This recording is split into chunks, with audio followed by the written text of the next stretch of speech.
আউযু বিল্লাহি মিনাশ শাইতানির রাজিম বিসমিল্লাহির রহমানির রহিম। ইয়া আইয়ুহাল্লাযীনা আমানু, হে ঈমানদারগণ, আউফু বিল উকুদ, তোমরা পূরণ করো তোমাদের বন্ধনগুলি। আকদুন মানে বন্ধন, এই বন্ধন মানে প্রতিশ্রুতি। এই অঞ্চলে এই শব্দটা ব্যবহার হয় কিনা, আমাদের অঞ্চলে বিবাহটাকে বলে আগদাখানি। এটা কি বলে এই দেশে? বলে আগদাখানি। এই আক্ত মানে কিন্তু বন্ধন, হ্যাঁ আক্ত। আর খানি হলো ফার্সি শব্দ, বন্ধন পাঠ, মানে বিবাহ বন্ধন পাঠ করা হয় এই অনুষ্ঠান, এটাকে বলা হয় আগদাখানি। তো আকদের শব্দের অর্থ হলো বন্ধন, গিরা দেওয়া। তো এখানে এই গিরার থেকে প্রতিশ্রুতি। তো আল্লাহ বলেন, হে ঈমানদারগণ, তোমরা তোমাদের বন্ধনগুলি পুরো করো, অর্থাৎ প্রতিশ্রুতিগুলি তোমরা পূরণ করো। তোমরা আল্লাহর সাথে প্রতিশ্রুতি দিয়েছো, আলাস্তু বিরাব্বিকুম ক্বালু বালা। তারপরে তোমরা মানুষের সাথে যে প্রতিশ্রুতি দাও, যে কোনো প্রতিশ্রুতি তোমরা পালন করবে, আল্লাহর সাথে হোক, মানুষের সাথে হোক, যে কোনো বিষয় হোক। এমনকি বিধর্মীদের সাথেও প্রতিশ্রুতি দিলে প্রতিশ্রুতি পালন করবে। কোরআন পাকে এক জায়গায় আছে, তো আল্লাহ রসুল বিধর্মীদের প্রতিশ্রুতিও পালন করতে বলছেন। তো এই জন্য বলা হয়েছে যে বিধর্মীরা যদি দেখে যে মুসলমানরা প্রতিশ্রুতি ভঙ্গ করে, তো তখন তারা মনে করবে যে এই মুহাম্মদ সাল্লামের এই দিন ভালো না, এই দিনের মধ্যে প্রতিশ্রুতি রক্ষা করা হয় না। এই জন্য তোমরা মুশরিকদের সাথে প্রতিশ্রুতি দিলেও সেই প্রতিশ্রুতি তোমরা রক্ষা করবা, যদি প্রতিশ্রুতিটা বৈধতার মধ্যে হয়, অর্থাৎ লেনদেন, টাকা পয়সা, এগুলি। আর হারাম বিষয়ে প্রতিশ্রুতি তো মুসলমানরা কখনোই কারোর সাথে করবে না।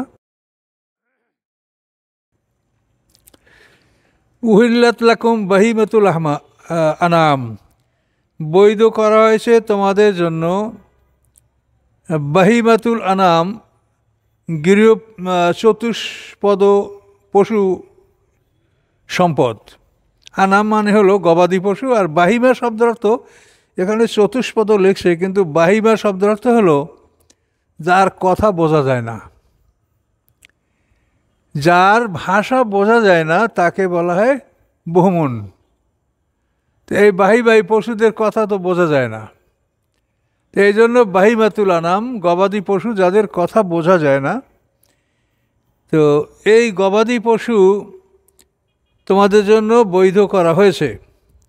ইল্লামা, ব্যতীত উহা, ইউতুলা আলাইকুম, যা তেলাওয়াত করা হয়েছে তোমাদের উপরে।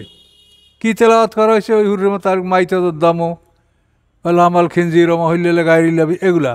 আর এখানেও এটা আপনি পাবেন না এই আয়াতেই। উহা ব্যতীত যা তোমাদের উপরে তেলাওয়াত করা হয়েছে, তোমাদের উপরে তেলাওয়াত করা হয়েছে, ওই বৈধ অবৈধ ওই কটা বাদে আর সবই তোমরা তোমাদের জন্য বৈধ করা হয়েছে। কিন্তু গায়ের মানি না, গায়েরও মহিল্লের সয়েদ, তোমরা শিকারকে বৈধ মনে করবে না। সয়েদ মানে শিকার, মুহল্লি মানে তোমরা বৈধ মনে করবে। তো গায়ের মানি না, তোমরা বৈধ মনে করবে না শিকার, ওয়ান্তুম হুরুম, যখন তোমরা থাকো এহরামে। মানে যে পশুগুলি তোমাদের জন্য হালাল ঘোষণা করা হয়েছে, যেমন খরগোশ, নীলগাই, হরিণ, এগুলো আপনি হালাল, কিন্তু এহরাম অবস্থা এগুলো আপনি স্বীকার করতে পারবেন না। এই এমন একটা অবস্থা, এহরামের সময় হাজিরা যখন হজে যায়, তখন এই নীলগাই, খরগোশ, এগুলো তাদের উটের পাশে আইসাতে দাঁড়াই থাকে। আল্লাহ পরীক্ষা করে যে তুমি এখন কতখানি ধৈর্য রাখতে পারো, এটাকে স্বীকার করা যাবে না। দাউদ আলাইহিস উম্মত এই শনিবার দিন মাছ আইসিয়ে সব হাজির হয়ে যেত। ওই রকম এহরাম বাঁধার লোক যারা, এখন তো আপনারা বিমানে যান, বিভিন্ন যানবাহনে যান, আগে তো মানুষ উঠে করিয়া ঘোড়ায় করিয়া হজে যাইতো।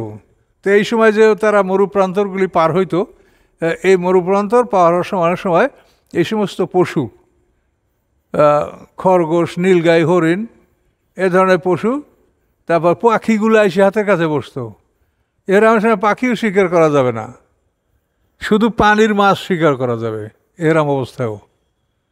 কিন্তু পশু পাখি যেটা হালাল সেটাও এরাম অবস্থায় শিকার করা যাবে না। এটা বলছে গায়রো মুহল্লিস সয়েদ, না বৈধ মনে করবে শিকার, ওয়ান্তুম হুরুম, এমন অবস্থায় যে তোমরা এহরামের মধ্যে আছো। এহরাম অবস্থায় থাকাকালীন তোমরা এই বৈধ পশুগুলিও তোমরা শিকার করতে পারবে না।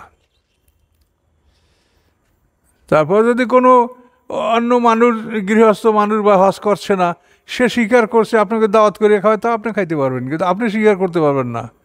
এবং কোনো শিকারকে দেখাইও দিতে পারবেন না কাউকে, যে একজন অন্য লোক আছে, ও শিকার ওকে দেখাই দিলেন, এটাও আপনার জন্য জায়েজ হবে না। না বৈধ মনে করবে না শিকার, ওয়ান্তুম হুরুম, যখন তোমরা এহরামে আসো। ইন্নাল্লাহ ইয়াহকুমু মা ইউরিদ, নিশ্চয়ই আল্লাহ তাআলা আদেশ করেন যা তিনি ইচ্ছা করেন। তাহলে আপনার এখানে প্রশ্ন করার কোনো অধিকার নেই। কেন করবো আমরা, স্বীকার করবো, অসুবিধা কোথায়, এরকম মনে করতে পারেন। কিন্তু আল্লাহ বলে দিলেন কি, ইন্নাল্লাহ ইয়াহকুমু মা ইউরিদ, নিশ্চয়ই আল্লাহ তাআলা আদেশ করেন যা তিনি ইচ্ছা করেন। এখানে আমরা তার গোলাম, আমাদের কোনো আপত্তি করা বা অভিযোগ বা প্রশ্ন করার অধিকার নাই। ইয়া আইয়ুহাল্লাযীনা আমানু, হে ঈমানদারগণ, লা তুহিল্লু শাআয়ের আল্লাহ, তোমরা হালাল মনে করবে না, ব্যবহারযোগ্য মনে করবে না শায়ের আল্লাহ, আল্লাহর নিদর্শনসমূহ। হালাল মানেই তাকে যে কোনোভাবে ব্যবহার করা, এটা হলো হালাল। আর হারাম হলো সম্মানের সহিত তার সাথে আচরণ করা। হেরেম, এটা কি? হেরেম মানে সম্মান। মুহররম মাস, হেরেম। মুহররম আপনার যারা আত্মীয় স্বজন, তারপর ভাই বোন, মেয়ে, এই যে এর মুহররম, এটা সম্মানযোগ্য। তো আল্লাহ বলেন, তোমরা আল্লাহর নিদর্শনগুলিকে হালাল মনে করবে না, অর্থাৎ এগুলিকে যত্রতত্র ব্যবহার করা বা এগুলোকে মানে অপমান করা, তুচ্ছ তাচ্ছিল্য করা, এটা হবে না। এগুলোকে সম্মানের সহিত বিবেচনা করতে হবে। তোমরা বৈধ মনে করবে না আল্লাহর নিদর্শনসমূহ, স্যাক্রেড মনুমেন্টস, পবিত্র নিদর্শনগুলি। ওয়ালা শাহর আল হারাম, এবং বৈধ মনে করবে না মুহররম মাসকে, যেমন জিলকদ, জিলহজ, মুহররম, এই 3 মাস তো একসাথে। আর রজব মাসটা হলো মাঝখানে, রবিউস সানি আর রবিউস সানি এবং শাবান, এর মাঝখানে হলো রজব মাসটা। রবিউস সানি তো জামাদুল ওখরা এবং শাবান, এর মাঝখানে রজব।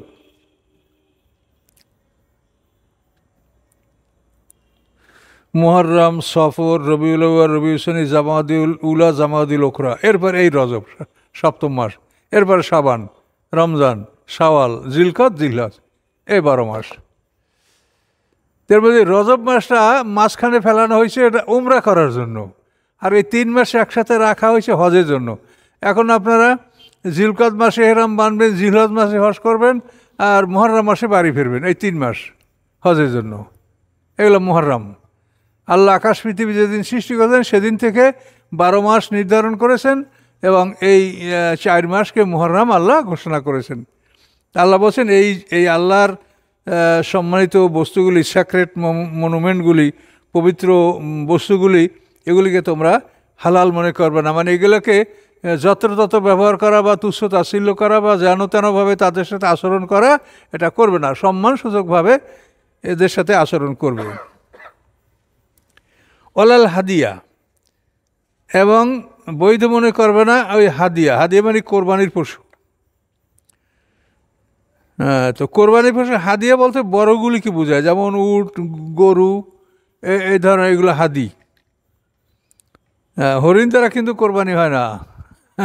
হরিণও বড় গরুর মতো, কিন্তু হরিণ দ্বারা হবে না। কোরবানি হবে গৃহপালিত গরু, মহিষ, এগুলো গৃহপালিত, এর দ্বারা কোরবানি, হরিণেও কোরবানি হবে না। অলাল হাদিয়া, হাদি মানে কোরবানির পশু। অলাল কালায়দা, এবং বৈধ মনে করবে না দোয়াল পরানো পশুগুলি। উটকে ককুরে, উটের কুঁজে লোহা দ্বারা আঁচড় দিয়ে একটু রক্ত বের করে দেওয়া হয়, এটা হলো হাদি। আর কালায়দা হলো ছোট জানোয়ার, যেমন ভেড়া, ছাগল, দুম্বা, এগুলিকে রক্ত বাইর করলে এরা কষ্ট পাবে, ছোট পশু। এই জন্য এদের গলায় গাছের ছাল দিয়ে দোয়াল পরাই দেওয়া হইতো। এখন তো আর এই সিস্টেম নাই, এখন তো মানুষ মানে অত্যন্ত সবই নিয়ন্ত্রণের মধ্যে আছে। আর এই ছিল যখন উন্মুক্তভাবে মানুষরা হাইটে হাইটে হজ করতো তখনকার ব্যাপার। তো কালায়দা হলো দোয়াল পরানো পশু, যে পশুগুলি ছোট এবং গাছের ছাল দিয়া দোয়াল পরাই দেওয়া হতো, এগুলো হলো কালায়দা। আর জাহিলিয়াতে মানুষেরাও অনেক সময় গাছের ছাল দ্বারা গলায় দোয়াল পরে হজে যাইত, যাতে মানুষ বুঝতে পারে যে উনি হজে যাচ্ছে বা উমরায় যাচ্ছে। এই কালায়দারা মানুষরাও ব্যবহার করতো জাহিলিয়াতে। আচ্ছা, তো এই যে লাতুহিল্লু মানে বৈধ মনে করবে না, যেন তেন আচরণ করবে না। ওলা আমিনাল বাইতা, এবং না তাদের সাথে যারা আশ্রয় গ্রহণ করেছে বাইতুল্লাহ, তাদের সাথেও তোমরা হালাল মনে করবে না, তাদের সাথে যেন তেন বা অভদ্রসুলভ আচরণ করবে না। বাইতুল হারাম সম্মানিত ঘর। ইয়াবতাগুনা, তারা অনুসন্ধান করে, ফাদলান অনুগ্রহ, মের রব্বিহিম, তাদের রবের পক্ষ হতে, ও রেদওয়ানা, এবং তার সন্তুষ্টি। এই লোকগুলি বাইতুল হারামে আশ্রয় নিয়েছে, তারা চায় কি? অনুগ্রহ আল্লাহর পক্ষ থেকে, রবের পক্ষ থেকে, ও রেদওয়ানা, এবং তার সন্তুষ্টি। আচ্ছা, ওয়াইজা হালাল তুম ফাস্তাদু, যখন তোমরা এহরাম থেকে হালাল হবে তখন তোমরা শিকার করো। তখন তোমরা এই যেগুলো জঙ্গলি পশু পাখি এগুলো তোমরা শিকার করতে পারো এহরাম থেকে তোমরা হালাল হলে। অর্থাৎ 12 তারিখ পর্যন্ত হলো মানে হজের শেষ টাইম। এই 12 তারিখের মধ্যে সবাই মানে ফরজ তওয়াফ, যেটা আপনি মিনায় প্রথম বড় শয়তানকে পাথর মেরে ওখান থেকে ওই একটাই পাথর মারবেন, এরপরে আপনি পাথর মারার পরে কোরবানির জায়গায় চলে আসবেন। ফার্স্ট ইমুলেশন, ইব্রাহিম আলাইহিস সালাম যেখানে তার ছেলেকে কোরবানি করছিল ওইখানে আপনি প্রথম মানে পাথর মারার পর আসবেন, এসে কোরবানি করবেন। কোরবানির পরে ওখান থেকে মক্কা চলে যাবেন, গিয়ে আপনি মানে যেটা আপনার ফরজ তওয়াফ এটা আপনি সম্পন্ন করবেন 7 চক্কর দিয়া। এই তওয়াফটা নিয়ম হলো আপনি জায়গায় দাঁড়াবেন, হেজরে আসওয়াদের কাছে দাঁড়াবেন। তো দাঁড়াইয়ে হেজরে আসওয়াদ যদি ভিড় থাকে তো আপনি কাউকে কষ্ট দিয়ে পাথর চুম্বন করার চিন্তা করবেন না। আপনি ওখানে দাঁড়াই এভাবে হাত তুলে আল্লাহু আকবার, লা ইলাহা ইল্লাল্লাহ, এরপরে রাসূল ভাই দুরূদ এটা পড়ে তারপর আপনি ডান দিকে চলতে থাকবেন। ডান দিকে এইখানে হাজরে আসওয়াদ, এইখানে মুলতাজাম, আর ওই কর্নার হলো মাকাম ইব্রাহিম। তো এখান থেকে আপনি ডান দিক দিয়ে যাবেন, যাইয়া এইখানে রুকনে ইয়ামানি, এইখানে এসে আবার থামবেন। তো 1 চক্কর, এরকম 60টা চক্কর দিলে আপনার একটা তওয়াফ হবে।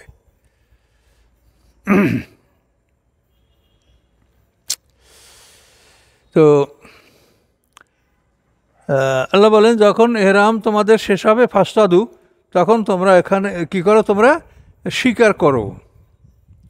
তো এই ফাস্তাদু এটা কিন্তু ইম্পারেটিভ, মানে আদেশ, শিকার করো মানে শিকার করা ফরজ না। আগে যেটা অবৈধ সেইটাকে বৈধতা দেওয়া হয়েছে।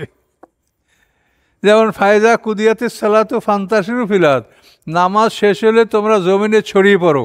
এখন এই জমিনে ছড়িয়ে পড়া আদেশ, কিন্তু এর মানেই তোমার ফরজ না যে তুমি বাইর হইতেই হবে। কিন্তু তোমাকে আগে আজান দেওয়ার পরে ঢুকতে বলা হয়েছিল, এখন তোমাকে বের হইতে বলা হলো। কাজে এই আমর মানে আদেশ দ্বারা সবসময় ফরজ ওয়াজিব প্রমাণিত হয় না, কোনো কোনো সময় মুবাহ অর্থাৎ বৈধতা ঘোষণা করা হয়েছে। তুমি নামাজ শেষ করছো, এখন তুমি মসজিদ থেকে বের হও। তবে মসজিদ থেকে বের হওয়ার বিষয়টা কিন্তু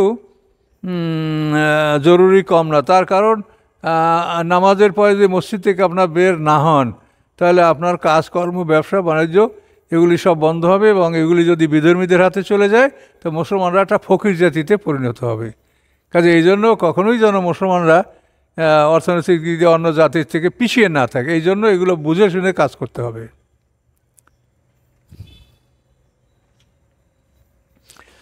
ওয়ালা ইয়াজরিমান্নাকুম শানানু কওমিন আন সাদ্দুকুম আনিল মাসজিদিল হারাম। ইয়াজরিমান্না মানে উদ্বুদ্ধ করা, তোমাদেরকে যেন উদ্বুদ্ধ না করে, পরিচিত না করে, শানানু কওমিন কোনো জাতির শত্রুতা। শানা মানে খারাপ, কওমিন, কোনো জাতির খারাপ আচরণ শত্রুতা তোমাদেরকে যেন উদ্বুদ্ধ না করে, তোমরা যেন মানে উত্তেজিত না হও, কি যে যেমন তাদের শানানু কওমিন মানে জাতের মানে খারাপ কাজ, তাদের অন্যায় আচরণ, সেটা কি যেমন আন সাদ্দুকুম আনিল মাসজিদুল হারাম, যে বাধা দিয়েছে তোমাদেরকে মসজিদে হারাম থেকে, এটা তারা করেছে না। তো এই জন্য আন তাতাদু, তোমরাও সীমা লঙ্ঘন করবে, এটা যেন না হয়, সীমা লঙ্ঘনে তোমাদেরকে উদ্বুদ্ধ না করে। ইয়াজমান্নাকুম, তোমাদেরকে উদ্বুদ্ধ করা, প্ররোচিত করা। তাহলে তারা তারা সীমালঙ্ঘন করেছে। কি করছে সীমালঙ্ঘন? যেমন তোমাদেরকে মসজিদে হারাম থেকে বাধা দিয়েছে, এখন এই জন্য রাগ করে তোমরা তাদের উপরে খারাপ আচরণ করতে পারবে না। হুদায়বিয়া সন্ধির পরে যখন রাসূল এবং সাহাবীরা মদিনার দিকে ফিরে আসতেছিলেন, তখন পথে অনেক কাফেলা এরকম পাওয়া গেছিল যে যারা মুশরিক কিন্তু মক্কায় উমরা করতে যাচ্ছে। তখন সাহাবীরা বলছিল যে মুশরিকরা আমাদের কাবারে ঢুকতে দেয় না, এখন ওদের আমরা কাফেলা আমরা রেড করি, এটা আমরা লুটতরাজ করি, কিন্তু আল্লাহ খবরদার, তারা অপরাধ করছে, এই জন্য তুমি অপরাধ করবে না। এই জন্য কিন্তু কোরআনের আয়াত এবং রাসূলের একটা হাদিস খুবই গুরুত্বপূর্ণ। এটা আমি ওই ভেরিভেরা মসজিদে বলছিলাম যে আল্লাহ বলছেন যে তুমি ভালো দ্বারা মন্দকে প্রতিহত করো, ইদফা বিল্লাতি আহসান, কোরআন আয়াত। আর আল্লাহ রসুল বলেন যে ইন্নাল্লাহ লা ইয়ামহুস সাইয়্যা বিস-সাইয়্যি, আল্লাহ তাআলা মন্দ দ্বারা মন্দকে অপসারিত করেন না। ওয়ালাকিন্নাল্লাহ ইয়ামহুস সাইয়্যাতা বিল হাসানাতি, বরং আল্লাহ তাআলা খারাপকে অপসারণ করেন ভালো দ্বারা। কিন্তু এটা বিরাট কথা, ভালো দ্বারা আপনি খারাপকে অপসারণ করতে পারবেন, দূর করতে পারবেন, কিন্তু খারাপ দ্বারা খারাপকে আপনি দূর করতে পারবেন না। এই জন্য তো উদাহরণ দিয়েছিলাম যে দেখেন আপনার শরীর নাপাক হয়, তা আপনার নাপাক পানি দ্বারা পাক হইতে পারবেন না, পাক হইতে হলে ভালো পানি ব্যবহার করা লাগবে। তো এইটা যেমন সত্য, তেমন আপনি কখনোই খারাপ দ্বারা খারাপকে দূরীভূত বা অপসারণ করতে পারবেন না, ভালো দ্বারা খারাপকে অপসারণ করতে হবে। এটা একটা বিরাট ব্যাপার। সংসার আপনার স্ত্রী রাগ করছেন, আপনিও রাগ করছেন, আপনার করতে পারেন, আপনার অধিকার আছে, কিন্তু তাতে সমাধান হবে না। সে রাগ করছে, আপনি ভালো থাকেন, তখন দেখবেন যে বিষয়টা সমাধান হয়ে যাবে। এটা কিন্তু একটা বিরাট কথা যে মন্দ দ্বারা মন্দকে অপসারণ করা যায় না, মন্দকে অপসারণ করতে হবে ভালো দ্বারা। এটা আল্লাহ রসুল হাদিসেও বলেছেন এবং আল্লাহ কোরআনেও বলেছেন, এর নাম হলো হাদিস।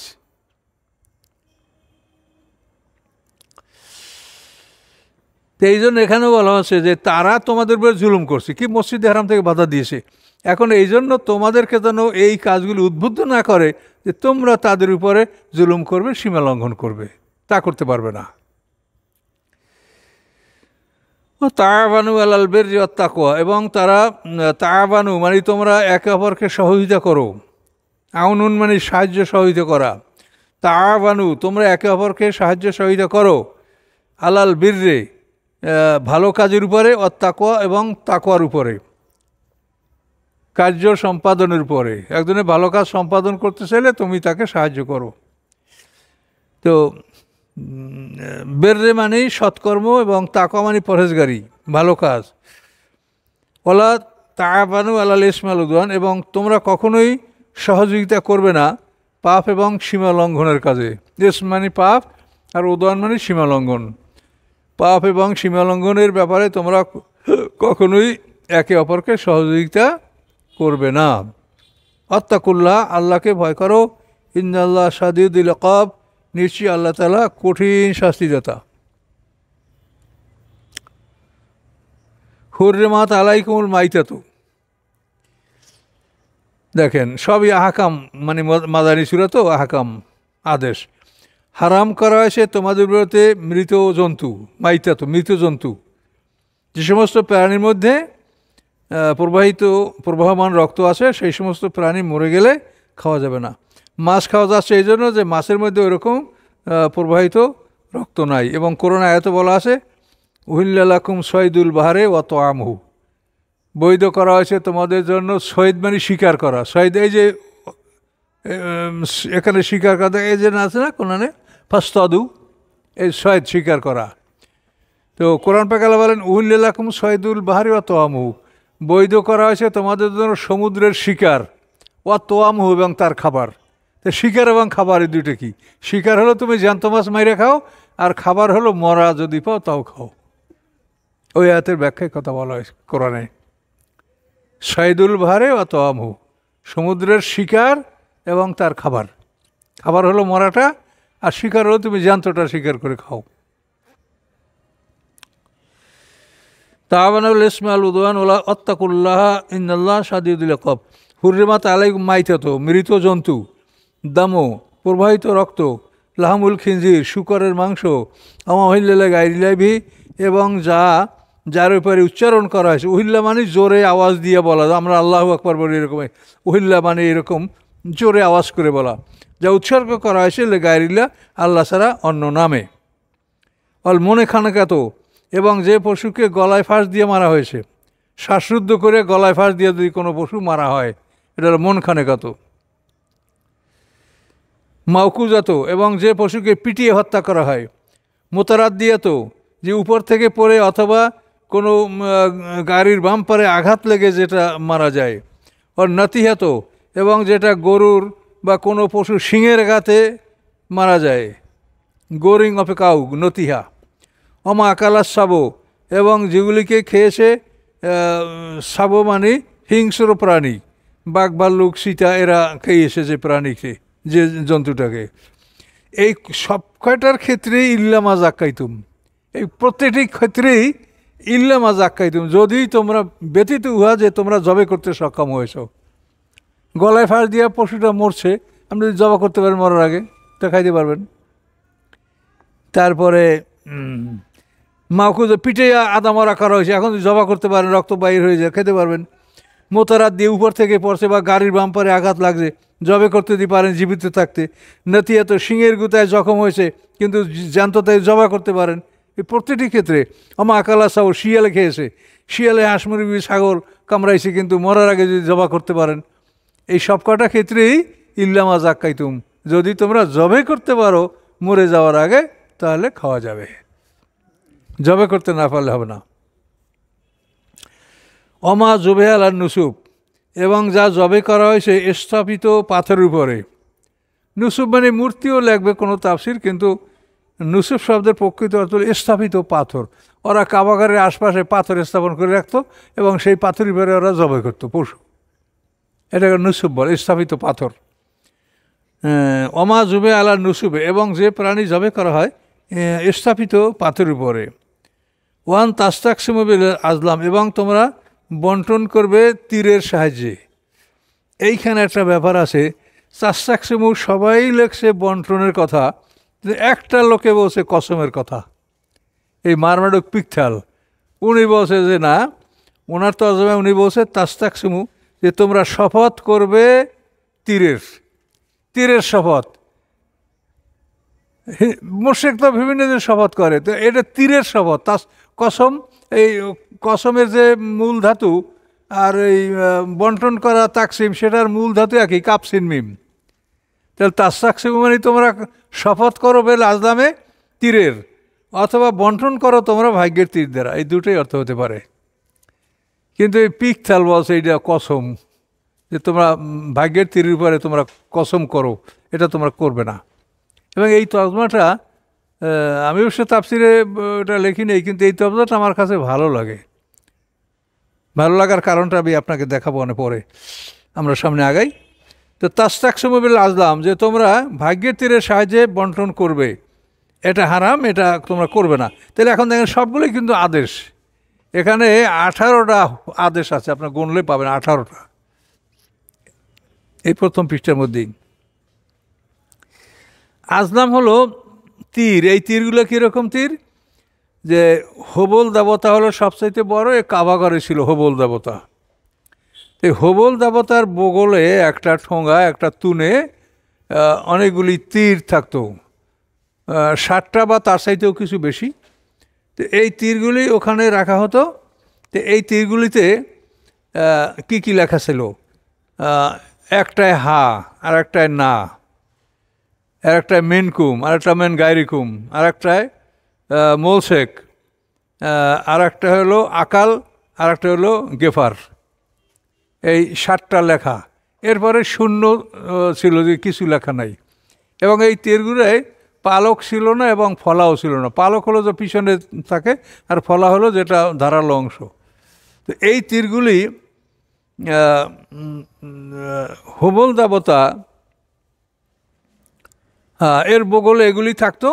এবং ওই দেবতার যে সাদেন, মানে ওর যে রক্ষক, পাহারাদার, তাকে 100 দিরহাম দিতে হবে। 100 দিরহাম দেওয়ার পরে সে তীরগুলিকে নাড়ায় ঘুরাবে, ঘুরাইয়া তারপর এক পর্যায়ে থামবে। থামার পর তুমি কী চাচ্ছ সেইটা জন্য একটা তীর বের করে নিয়ে আসো। এখন যদি আপনি চাচ্ছেন যে আমার বাবা নিহত হয়েছে বা ভাই নিহত হয়েছে, এই জন্য আমি প্রতিশোধমূলক যুদ্ধ করব কি না, এটা চাচ্ছেন, তখন আপনি তীর একটা আনলেন। এটা যদি দেখায় না, লা মানে কি না, তো লা থাকলে তাহলে আপনার যুদ্ধ আপনি করবেন না, করতে হবে না। একটায় হা আর একটায় না। যদি না আসে যুদ্ধ করা লাগবে না, হা যদি থাকে তাই যুদ্ধ করতে হবে। জাহিলিয়াতে যে কত জাহিলিয়াত ছিল, ওরা মনে করতো যে কোনো মানুষ যদি মারা যায় এবং তার যদি প্রতিশোধের জন্য অবশিষ্ট যুদ্ধ না করে, তো তার মাথার খুলির থেকে একটা পেঁচা জন্মে। এই পেঁচাটা কবরস্থানে বসে কুকু করে কাঁদতে থাকে। এভাবে তারা জাহিলিয়াতে মনে করত। এবং তাদের ইস্তেসকা নামাজ ছিল কীরকম জানেন? মারাত্মক। একটা উটের নেজের সাথে অনেকগুলি শুকনো খড়কুটো বাঁধিয়ে দিত, অনেক লম্বা করে, মনে করে এখান দিয়ে 10 গজ পর্যন্ত বা 20 গজ, সব খড়কুটোর লেজে বাঁধিয়ে দিত। বাঁধিয়ে দেওয়ার পরে তো মানুষেরা পাহাড়ের 2 সাইডে দাঁড়াই যেত ঢালে, আর উটটা মাঝে। তখন ওই লেজে আগুন ধরাই দেওয়া হইতো।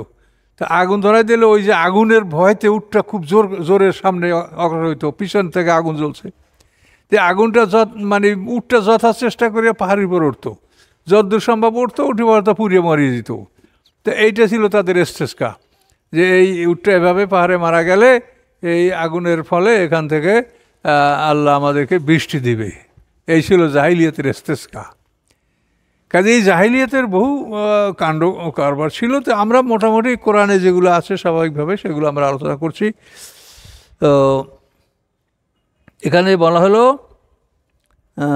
তাস্তাকসুমিল আজলাম, এই আজলামের ব্যাপারটা আমরা আছি। তা আজলাম হলো, এখন তীরে লেখা আছে হা না। এখন যদি আপনার মৃত ব্যক্তির প্রতিশোধের ব্যাপারে হা আসে তা যুদ্ধ করবেন, আর লা যদি আসে তা আপনি করবেন না।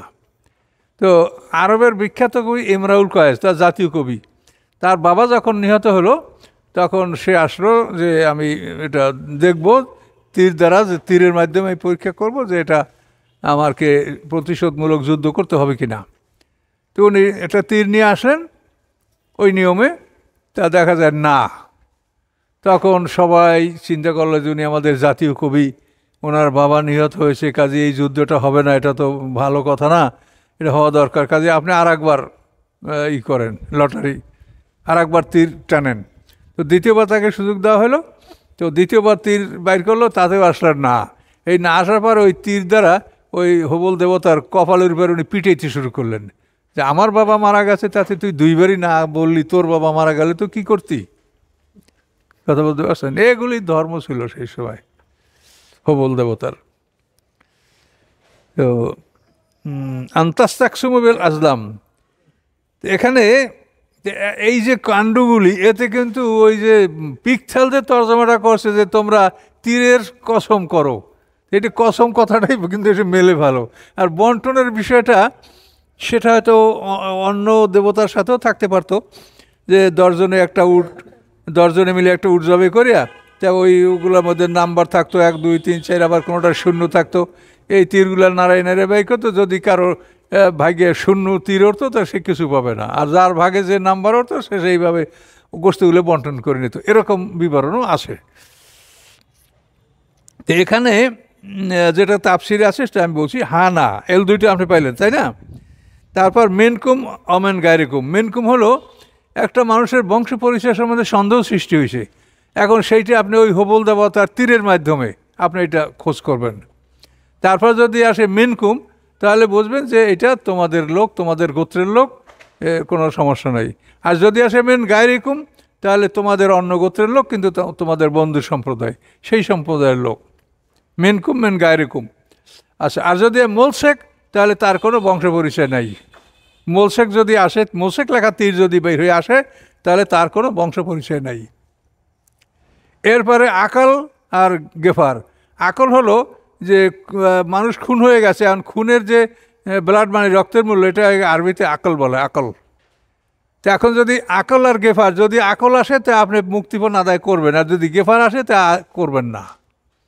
তো এইভাবে আপনি তীরের মাধ্যমে সিদ্ধান্ত নেওয়ার বিষয়টা, এটা আপনি একবার যদি করেন তাহলে আর 1 বছর পর আপনি আবার দ্বিতীয়বার করতে পারবেন, সাথে সাথেই আপনি আর একবার করতে পারবেন না। তারপরে তো নিজেদের আইন, ওই ইমরানুল কাজকে তারা অনুমতি দিয়েছিল, সেটা হলো তাদের নেতাদের ব্যাপার স্যাপার, এলো কথা।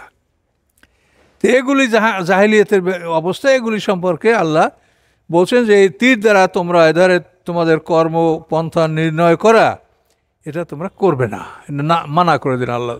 তাস্তাকসিমু বিল আজলাম জালিকুম ফিস্ক, তোমাদের এগুলি সব হলো পাপ। ফিস্ক মানে পাপ, অপরাধ। আলিয়ামা ইয়াসাল্লাযিনা কাফারু মিন দিনিকুম, আজ, আলিয়ামা মানে আজকের দিনে, টুডে। ইয়াসাল্লাযিনা কাফারু মিন দিনিকুম, নিরাশ হলো কাফেররা তোমাদের দিন থেকে। তোমাদের দিন থেকে নিরাশার অর্থ হলো যে এতদিন তারা চেষ্টা করছে যে তোমাদেরকে ইসলাম থেকে ফিরিয়ে আনবে তাদের বাপদাদার ধর্মে। এই চেষ্টায় তারা জীবন সম্পত্তি সবই ব্যয় করছে, নাই কিছু এখন আর।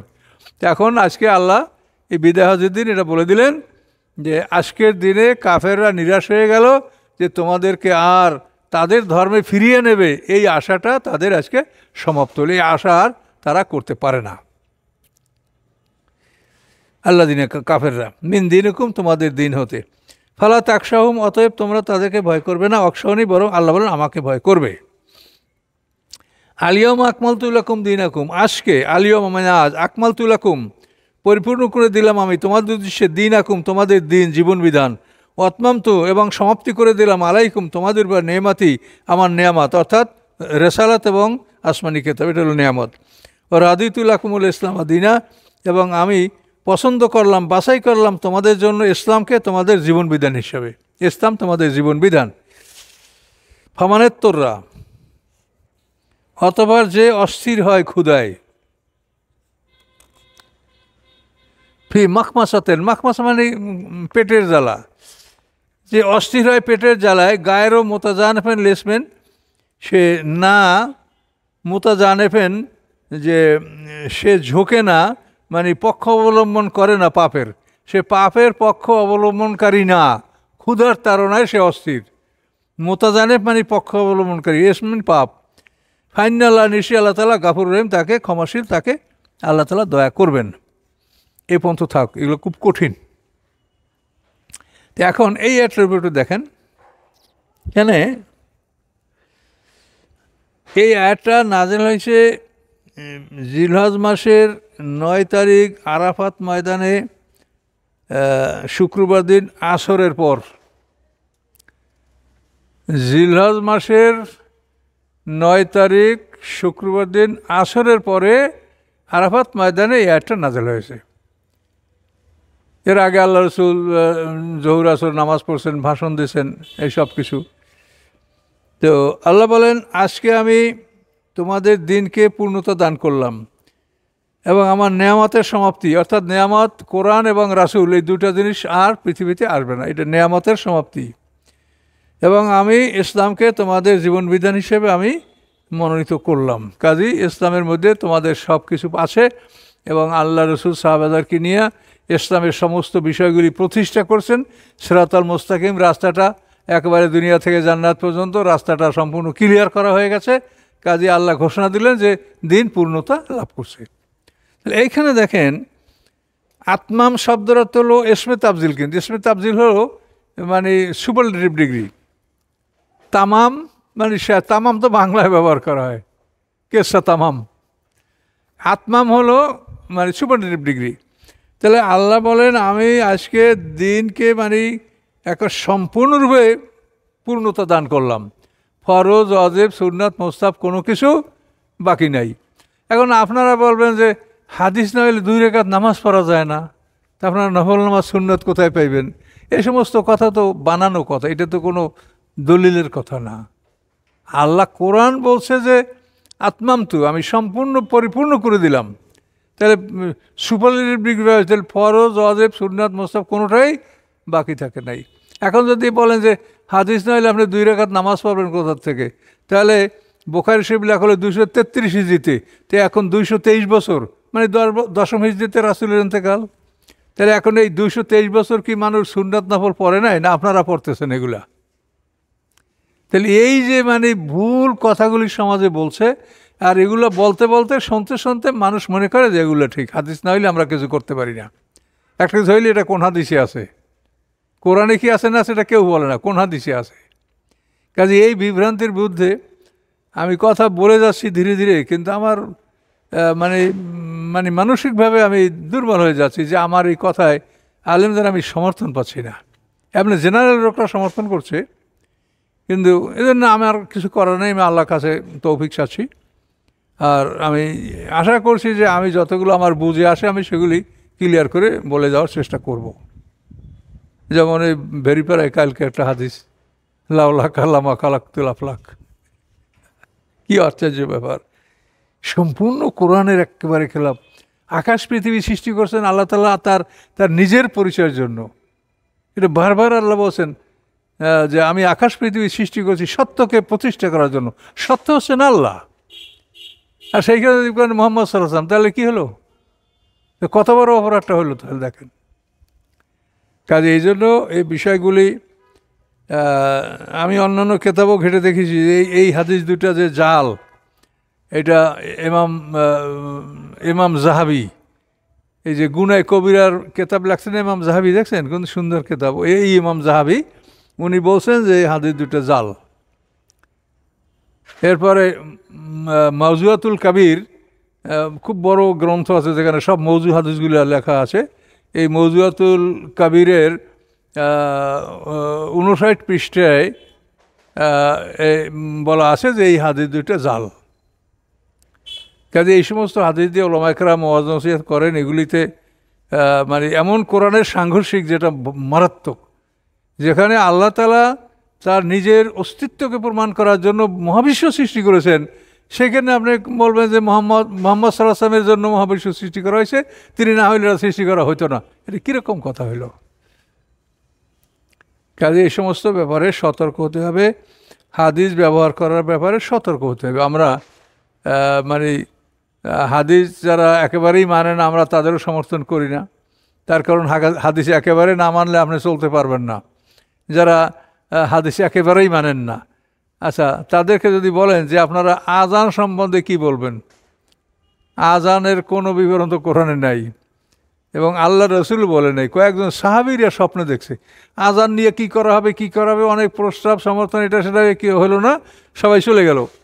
এরপর রাতে কয়েকজন সাহাবী স্বপ্ন দেখে এই আজান, দেখা পরে আল্লাহ রসুলকে বলছে যে ইয়া রসুল আমি এই স্বপ্ন দেখি। আল্লাহ রসুল ঠিক আছে এইটাই আজান। বেলালকে বলছে যাও আজান দাও, জোরে ঘোষণা করো। তা উনি যখন এইটা ঘোষণা করলেন তখন আরও কয়েকজন, ওমর ফারুক আসলে ইয়া রসুল আমি এই স্বপ্ন দেখেছি, আর একদম আমি এই স্বপ্ন দেখেছি। তো এটা সব আজান, সাহাবীদের আজানের স্বপ্নের মাধ্যমে এই আজানটা প্রতিষ্ঠিত হয়েছে। এটা তো সারা দুনিয়ার মানুষ এই আজানটাই দেয়। কারণ আপনি যদি বলেন যে হাদিস মানবো না, তা আপনি আজান কি দেবেন কোন? কারণ এই জন্য হাদিসকে একেবারেই আপনি মানবেন না এটা বলতে পারছেন না, আর সব হাদিস মানলেও একেবারে মানে মারাত্মক অপরাধ হবে। কাজে এই জন্য যারা সব হাদিস মানে তারাও ভুল পথে আছে, যারা মোটেও মানে না তারাও ভুল পথে আছে। এর মাঝখানে আপনারা সঠিক হাদিসগুলো বাছাই করে ব্যবহার করবেন, এটা আমার অনুরোধ। ইয়া আইয়ুহাল্লাযীনা আমানু, হে ইমানদারগণ, আউফু বিল উকুদ, তোমরা প্রতিশ্রুতিগুলি পূর্ণ করো। উহিল্লাত লাকুম বাহিমাতুল আনাম, তোমাদের জন্য বৈধ করা হয়েছে গবাদি পশু যাদের ভাষা বোঝা যায় না। ইল্লা মা ইউতলা, উহা ছাড়া যা তেলাওয়াত করা হয়েছে আলাইকুম তোমাদের উপরে। গায়রু মুহল্লিস সয়েদ, তোমরা শিকার বৈধ মনে করবে না, শিকার হালাল মনে করবে না। ওয়ান্তুম হুরুম, এমন তো অবস্থায় যে তোমরা এহরামে আসো। ইন্নাল্লাহ ইয়াহকুমু মা ইউরিদ, নিশ্চয়ই আল্লাহ তাআলা আদেশ দান করেন তিনি যা ইচ্ছা করেন। ইয়া আইয়ুহাল্লাযীনা আমানু, হে ঈমানদারগণ, লা তুহিল্লু শাআইরাল্লাহ, তোমরা আল্লাহর নিদর্শনগুলিকে বৈধ মনে করবে না, অর্থাৎ এগুলির সাথে অসম্মানজনক আচরণ করবে না। এই হালাল বলতে অসম্মানজনক আচরণ করবে না আল্লাহর নিদর্শন সমূহের উপরে। আলা শাহর আল হারাম, এবং মুহররম মাসগুলিকেও ওরকম অবৈধ মানে তাদের সাথে মানে অসম্মানজনক আচরণ করবে না। শাহর আল হারাম, শাহর হারাম তো 4 মাস জানেন। অলাল হাদিয়া, এবং না কোরবানির পশুর সাথে। অলাল কালায়দা, এবং না কোরবানির ছোট পশুগুলির সাথে যেগুলির গলায় দোয়াল পরানো থাকে। ওলা আমিনাল বাইতা, এবং যারা বাইতুল্লাহর মধ্যে আশ্রয় গ্রহণ করছে, আল হারাম সম্মানিত বাইতুল্লাহ, ইয়াব তাগুনা, তার অনুসন্ধান করে ফাদলান অনুগ্রহ মের রব্বিম, তাদের রবের পক্ষ হতে, আর রেদওয়ানা, এবং তারা সন্তুষ্টি কামনা করে, সন্তুষ্টি অনুসন্ধান করে। ওয়াইজা হালাল তুম ফাস্তাদু, যখন তোমরা এহরাম থেকে হালাল হও তখন তোমরা স্বীকার করতে পারো। কোরআশিব অন্য জায়গায় আয়াত আছে উল্লাকুম সাইদুল বাহার, যে এহরামের অবস্থায় তোমরা সমুদ্রের শিকার করতে পারো, এটা কোরআনের আয়াতই বলা আছে। ওলাইয়া যেমান রকম সানানো কমেন, তোমাদেরকে যেন উদ্বুদ্ধ না করে, উত্তেজিত না করে, প্ররোচিত না করে কোনো জাতির খারাপ আচরণ। কি, যেমন আনসাদ্দ কুমানের মসজিদ হারাম, যে তারা বাধা দিয়েছে তোমাদেরকে মসজিদে হারাম থেকে, আন্তা আতাদু, যে তোমরাও সীমা লঙ্ঘন করবে, মানে ওদের অপরাধের কারণে ক্ষিপ্ত হয়ে তোমরা সীমা লঙ্ঘন করবে, এটা যেন না হয়। তাআনুলা বিররাত তাকওয়া, তোমরা একে অপরকে সহায়তা করো ভালো কাজে, কল্যাণকর কাজে এবং পরহেজগারির মধ্যে। ওয়ালা তাআনুল আলাল ইসমি ওয়াল উদওয়ান, এবং তোমরা একে অপরকে সহায়তা করবে না পাপ এবং সীমা লঙ্ঘনের ক্ষেত্রে। ওয়াত্তাকুল্লাহ, তোমরা আল্লাহকে ভয় করো। ইন্নাল্লাহ শাদীদুল ইকাব, নিশ্চয়ই আল্লাহ তাআলা কঠিন শাস্তিদাতা। হুররিমাত আলাইকুল মাইতাতু, হারাম করা আছে তোমাদের মৃত জন্তু, ওয়াদ্দামু, এবং প্রবাহিত রক্ত, লাহমুল খিনজির, শুকরের মাংস, মহিল্লালে গাইলাবি, এবং আল্লাহ ছাড়া যা অন্য নামে উৎসর্গ করা হয়েছে। অল মন খানেকাত, এবং যে পশুকে শ্বাসরুদ্ধ করে হত্যা করা হয়েছে। অল মওকুজাত, এবং যাকে পিটিয়ে হত্যা করা হয়। মোতারাদ্দিয়াত, উপর থেকে পড়ে যে মারা যায় অথবা গাড়ির বাম্পারে আঘাতে মারা যায়। অল নতিহাত, এবং শিঙের গুতায় যে পশু মারা যায়। আমা আকালাসাব, এবং হিংস্র পশুরা যে প্রাণীকে খায়। সমস্ত ক্ষেত্রে ইল্লামা জাক্কাইতুম, যদি তোমরা মৃত্যুর আগে জবা করতে পারো তাহলে কোনো সমস্যা নেই, খেতে পারবা। আমা জুবে আলার নুসুব, এবং হারাম করা হয়েছে যেগুলি জবে করা হয় স্থাপিত পাথরের উপরে। কাবাগারের আশপাশে পাথর স্থাপন করা আছে, এর উপরে ওরা কোরবানি করতো, পশু জবে করতো। ওয়ান্তাস্তাকসিমুল আজলাম, এবং ভাগ্যের তীরের মাধ্যমে তোমরা সিদ্ধান্ত গ্রহণ করো, বা ভাগ্যের তীরের উপরে তোমরা কসম করো, এটা আল্লাহ তাআলা নিষেধ করেছেন।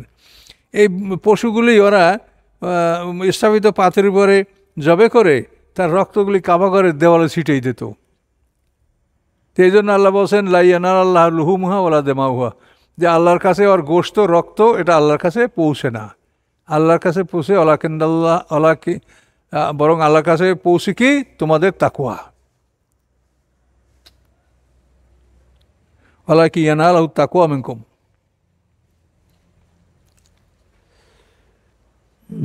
তাহলে ভাগ্যের তীর দ্বারা সিদ্ধান্ত গ্রহণ করা, বা ভাগ্যের তীর উপরে শপথ করা, ভাগ্যের তীর দ্বারা বন্টন করা। বন্টন তো কিন্তু আসলে বন্টনের বিষয়টা আসে না এখানে।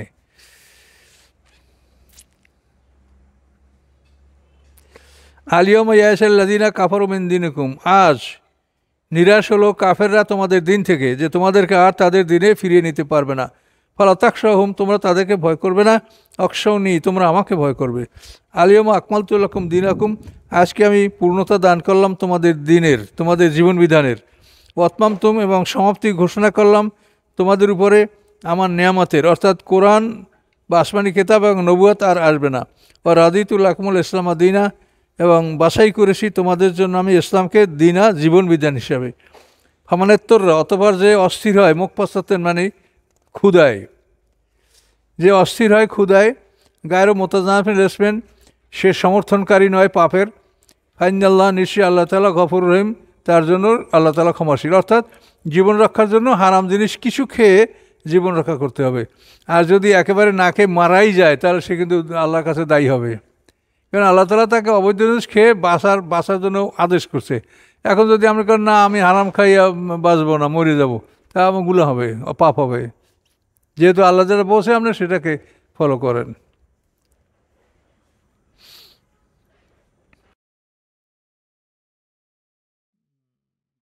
আল্লাহ গফুর, নিশ্চয়ই আল্লাহ তাআলা ক্ষমাশীল দয়াময়। এই পর্যন্ত থাকলো। একটু ভালো করে ধীরে পড়বেন এবং বিষয়গুলো মনে করবেন।